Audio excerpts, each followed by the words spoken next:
غلامان معصوم ملت کا ایک طوفان دنیا کو پیغام دے رہا ہے کہ معصوم ملت پوری زندگی سونے والوں کو جگاتے رہے، بیدار کرتے رہے، اعلان کرتے رہے اور بتاتے رہے کیوں رضا آج گلی سونی ہے، کیوں رضا آج گلی سونی ہے، اٹھ میرے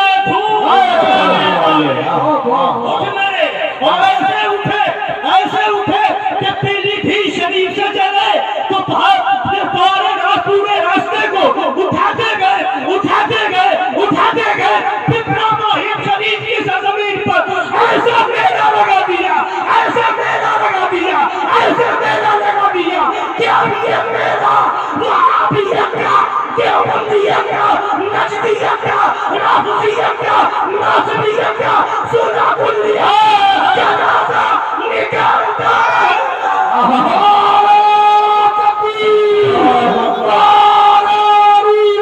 یا رسول اللہ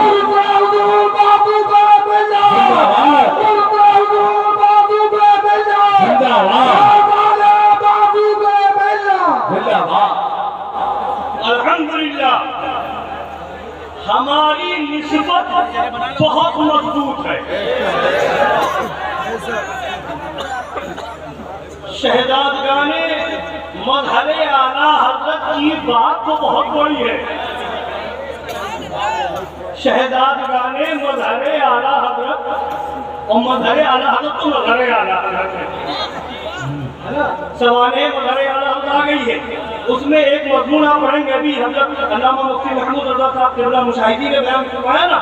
علامہ مشتاق احمد نظامی علیہ رحمہ کا قول، اور اپنے وقت کے بہت بڑے مناظر رئیس القلم علامہ ارشد القادری کا مضمون آپ پڑھیے، لکھتے ہیں کہ شعر بے شے اہل سنت کا خطاب جو مظہر اعلیٰ حضرت کو دیا گیا، فرماتے ہیں کہ مجھے نہیں معلوم یہ خطاب کس نے کیا، انہوں نے ایسا لکھا ہے، حالانکہ سوانح موجود ہے کہ سورت کی سرزمین پر بڑے بڑے علماء اور اکابر نے، وہ بھی کس عمر میں، ایک وہ زمانہ آتا ہے کہ جب انسان عالم بنتا ہے، فاضل ہوتا ہے، فراغت پانے کے بعد دورہ شروع ہوتا ہے، کئی سال کئی برسوں کے بعد کسی ایک بڑے لقب کیا حامل بنتا ہے، مگر وہ صرف فراغت ہوئی تھی، 2-4 سال کا بھی زمانہ نہیں گزرا تھا، جب دیکھا اس شعر نر کے کردار کو، ان کے جذبات طاہرہ کو، تو اس وقت کے پہ علماء و مشائخ کو کہنا پڑا کہ یہ ساتھ شعر بے شعر اہل سنت کی۔ زندہ باد زندہ باد۔ قادری صاحب لکھتے ہیں کسی نے بھی یہ لقب دیا ہو، مگر میں یہ سمجھتا ہوں کہ لغت میں یہ ترکیب اگر کسی کے لیے ہے تو صرف مظہر اعلیٰ حضرت کے لیے۔ زندہ باد زندہ باد زندہ باد۔ یہ لقب ان پر ہی جچتا ہے، کیا بات، ان کے علاوہ کسی پر اور نظر نہیں آتا، یہ ذات مظہر اعلیٰ حضرت ہے، اور ان کے شہزادگان کی بات ہی نرالی ہے۔ آج نبیرگان مظہر اعلیٰ حضرت کو دیکھتے ہیں،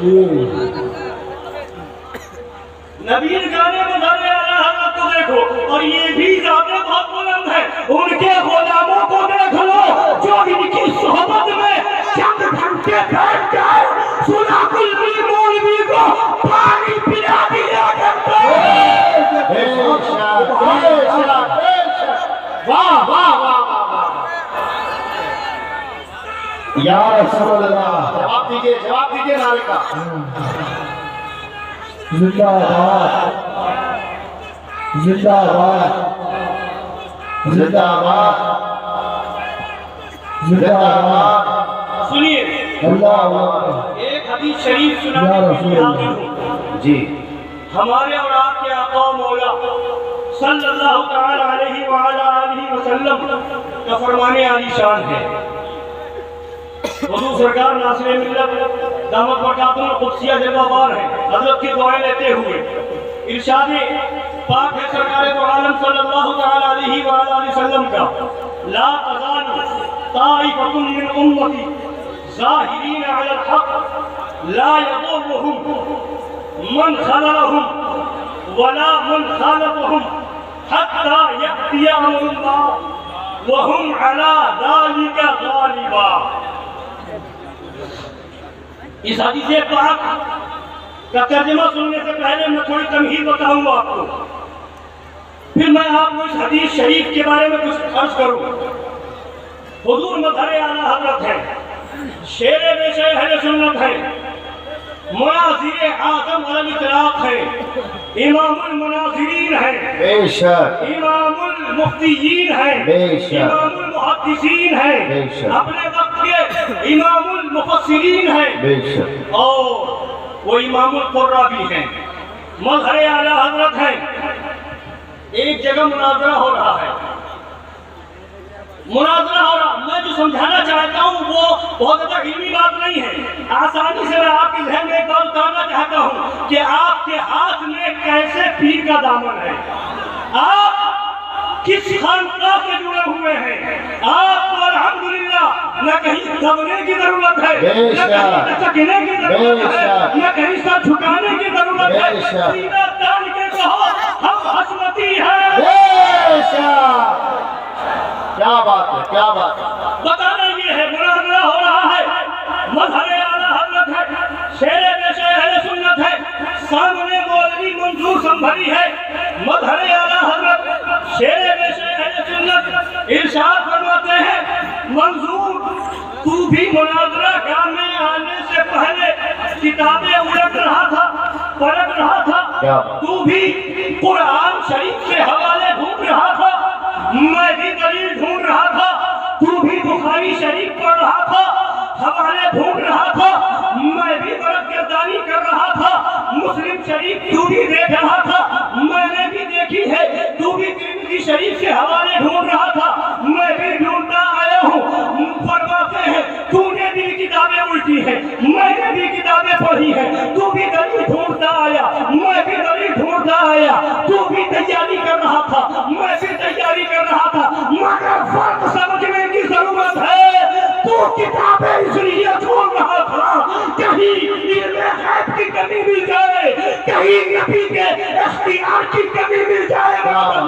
کہیں شان رسول میں کمی مل جائے، عظمت مصطفیٰ گھٹانے کا موقع مل جائے. اور ہم بھی قرآن کھول رہے تھے، بخاری کھول رہے تھے، ترمذی کھول رہے تھے، صحیح سنت کھول رہے تھے، مشکات کھول رہے تھے، ہم یہ دیکھ رہے تھے علم غیب کی دلیل مل جائے، اختیار رسول کی دلیل مل جائے، عظمت رسول کی دلیل مل جائے، نبی کے بے مثل ہونے کی، بے مثال ہونے کی دلیل مل جائے. پتہ چلا قرآن تو بھی پڑھ رہا تھا مگر نبی کے بغض و عداوت میں پڑھ رہا تھا، اور میں بھی پڑھ رہا تھا اس لیے رسول نے سبحان اللہ، سبحان اللہ، سبحان اللہ، سبحان اللہ.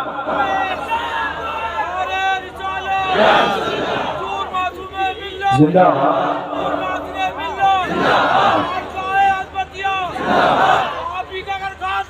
یا فاطمہ سبحان اللہ. فرمایا مناظرے کا موضوع ہی موقف ہی بتا رہا ہے، سمجھدار لوگوں کے لیے اتنا ہی کافی ہے. سمجھدار اتنا ہی دیکھ کر کے فیصلہ کر لے گا. جو نبی کا علم غیب ثابت کرنے آیا ہے وہی حق پر ہے، جو نبی کے علم غیب کو معاذ اللہ جھٹلانے آیا ہے وہ حق پر نہیں ہو سکتا ہے. جو نبی کا اختیار بتانے آیا ہے وہی سچا ہے، جو نبی کے بے بس ثابت کرنے آیا ہے وہ سچا نہیں ہو سکتا ہے. جو نبی کی عظمت بتانے آیا ہے وہی عاشق رسول ہو سکتا ہے. جو نبی کے بے مثل اور بے مثال ہونے کو بتانے آیا ہے وہی عاشق رسول ہوگا. باقی دوسرا جو مخالف ہے، نبی کی شان گھٹانے آیا ہے، نبی کی عظمت گھٹانے آیا ہے، نبی کو اپنے گاؤں کی چودھری کی طرح بتانے آیا ہے، معاذ اللہ رب العالمین. فرمایا مسلمانوں ایک دوسرے کا موقف دیکھ کر کے یہ فیصلہ کر لو کہ حق پر کون ہے، باطل پر کون ہے. اور زمانہ آگے بڑھا. اب آئیے دلیلیں مانی جاتی، دلیلیں تو اتنی دے دی کہ بڑے بڑوں کے ہوش اڑ گئے، یعنی مر گئی، ہوش ٹھکانے آ گئے۔ مگر بتانا یہ ہے آج ہمارا بھی خانقاہ حشمتیہ کا دوسروں سے اختلاف ہے، اور موقف تو دیکھو کس پر اختلاف ہے، اور نظریات کو دیکھو، دلیلیں بعد میں نظریات بتا رہے ہیں، حق پر کون ہے، باطل پر کون ہے، سچا کون ہے، جھوٹا کون ہے، عاشق کون ہے، غدار کون ہے، یہ تو نظریہ بتا رہا ہے۔ خانقاہ حشمتیہ کا موقف کیا ہے؟ ادھر فتنہ اٹھا، کتاب میں لکھا گیا معاذ اللہ، مولوی تقیر ناپاک نے لکھا معاذ اللہ انبیاء اولیاء بیٹھ ہے معاذ اللہ، سر ثابت کرنے کی کوشش کی گئی، مولویوں نے پیڑا اٹھایا، سنا کلی مولویوں نے اس پر دلیلیں دینے کی کوشش کی۔ خانقاہ حشمتیہ نے کہا تم مر جاؤ جہنم چلے جاؤ، ہم اپنے نبی کو مالک و مختار مانتے تھے، مانتے ہیں، مانتے رہیں گے، کیونکہ آقا حضرت نے کہہ دیا میں تو مالک ہی کہوں گا کہ ہو مالک کے حبیب، یعنی محبوب و محب نہیں میرا تیرا۔ سبحان اللہ سبحان یا رسول اللہ زندہ باد۔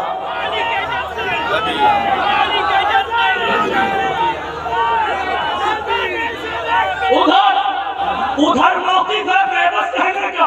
ادھر موقف ہے مالک و مختار، ادھر لکھا گیا معاذ اللہ کے صحابہ سے غلطیاں ہوئی، ایمان کے پیغام دیا، ابے اکرام تھا، کیسی بات کر رہا ہے، صحابی کون، صحابی وہ لا تسبوا صحابی، صحابی کون، وہ نبی فرمائے اصحابی کے النجوم وبأيهم اهتديتم، صحابی کون، قرآن کہے رضی اللہ عنہ ورضوا عنہ، ابے جب خدا ان سے راضی تو کیسے انہیں کہے خاطی، میں کہتا ہوں تو خاطی، میرا باپ خاطی، میری ماں خاطی۔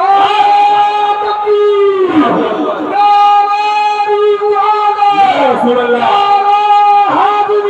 اولیاء زندہ باد، زندہ باد، کی للکار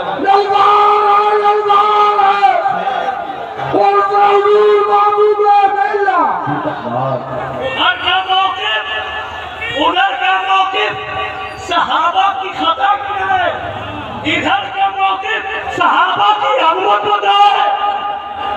فرق کرو سورہ کلیہ، کس زبان سے صحابہ کا نام لے رہے ہو، صحابہ کا نام لینا تمہاری زبان پہ جب جچے گا، جب تطہیر نامے کو صاف صاف کہہ دے گے کہ تیرا باپ خاطی ہوگا، صحابہ خاطی نہیں ہے۔ ایسے رضا تطہیریوں میں، ایسے معصوم ملت تطہیریوں میں، تطہیر کی گمراہ کام پر صحابہ کی عظمت کی بات آئی میدان میں خانقاہ ہے، اور جب زمانہ پلٹا تو اس کے بعد خاتون جنت کو خطا پر کہا گیا، معاذ اللہ معاذ اللہ معاذ اللہ، وہ خاتون جنت جن کی اجازت کے بغیر ان کے گھر میں فرشتے نہ جبرائیل امین نہ، وہ خاتون جنت جنہیں نبی فرمایا کہ میری بیٹی کا نام فاطمہ اسی لیے رکھا گیا کہ وہ بھی جہنم سے آزاد، ان سے محبت رکھنے والے بھی جہنم،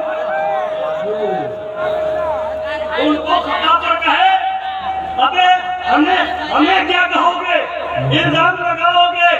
ہمارے ہاتھ میں صحابہ کا بھی دامن ہے، اہل بیت کا بھی دامن ہے، اور ناصبیت کا کیڑا بھی تمہارے وہاں، ناصبیت کا کیڑا بھی تمہارے، صحابہ کی گستاخی بھی تمہارے وہاں، اہل بیت کی گستاخی بھی تمہارے وہاں۔ ہم نے نہ صحابہ کے گستاخ کو برداشت کیا، نہ خاتون جنت کے گستاخ کو برداشت کیا۔ ادھر ٹیم لگ گئی، ادھر ڈھونڈا جا رہا ہے، کہہ دیا تو کیسا ہے، ایسی خطا ویسی خطا، اجتہادی خطا کھلا خطا، آڑ لینے لگے۔ ارے یہ جو تم آڑ لے رہے ہو یہ وہابیت و دیوبندیت کی پرانی چال ہے۔ مظہر اعلیٰ حضرت پہ نقاب کرتے رہے، ان کے نبی گانوں شہزادگان اور ان کے غلام میں نقاب آج بھی کرتے ہیں اور کرتے رہے۔ سبحان اللہ ہماری